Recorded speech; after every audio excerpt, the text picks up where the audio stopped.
প্রবাসে ১২ বছর ঘাম ঝরিয়ে পরিবারের ভবিষ্যৎ গড়েছিলেন তিনি, অথচ জীবনের শেষ সময়ে সেই মানুষটিকে পড়ে থাকতে হলো রাস্তায়। টাঙ্গাইলের সখীপুরে স্ত্রী সন্তানের হাতে রাস্তায় ফেলে যাওয়ার ঘটনায় আলোচিত সেই জামাল উদ্দিন আর নেই। ৫৫ বছর বয়সী জামাল উদ্দিন সোমবার বিকেলে কালমেঘা গ্রামে ভাতিজির বাড়িতে মারা যান। দীর্ঘদিন ধরে ২ কিডনি বিকল থাকায় গুরুতর অসুস্থ ছিলেন তিনি। জামাল প্রায় ১২ বছর সৌদি আরবে কাজ করেছেন। প্রবাসে উপার্জিত অর্থের সবটাই তিনি স্ত্রীর নামে দেশে পাঠিয়েছিলেন। তবে প্রায় ৩ মাস আগে অসুস্থ হয়ে দেশে ফেরার পর স্ত্রী সন্তানেরা তার চিকিৎসার দায়িত্ব নিতে অস্বীকৃতি জানান বলে অভিযোগ রয়েছে।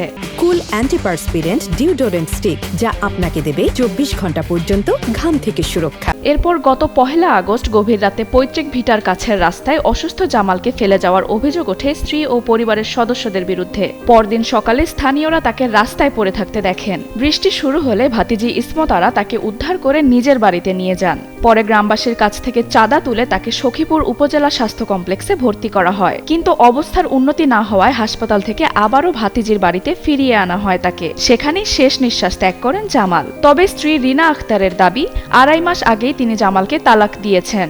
আইনগতভাবে সম্পর্ক না থাকায় তাকে নিজ গ্রামে রেখে আসা হয়েছিল বলে দাবি করেন তিনি। জামালের মৃত্যুর পরও থামেনি অসহায়ত্বের গল্প। যে মানুষটি পরিবারের জন্য জীবনের ১২ বছর বিদেশে কাটিয়েছেন, শেষ পর্যন্ত তার দাফনের খরচও তুলতে হচ্ছে গ্রামবাসীর কাছ থেকে চাঁদা নিয়ে।